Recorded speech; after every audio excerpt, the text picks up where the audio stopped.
sisu ki ai hatau mamahi whanongo ki ai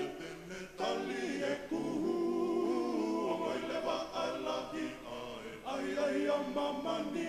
haua tala ki a sisu tene whai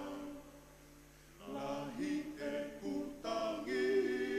mo e kuilifi kane ofi pe a sisu o tokoni teu alu pe ia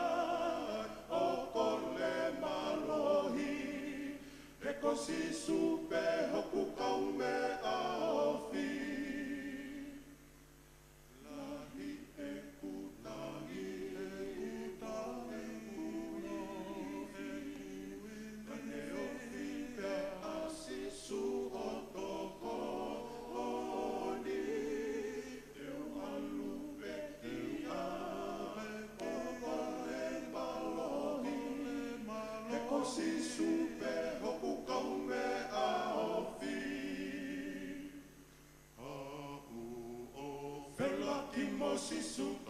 ki ai hatau mamahi tene whanongo ki ai tali e kuhu ongoi lewa alahi ai ai a mamani haua tala ki a sisu tene whai Whela ki mo sisu ki ai hatau mamahi tene whanongo ki ai tali e kuhu ongoi lewa alahi ai ai a mamani haua tala ki a sisu tene whai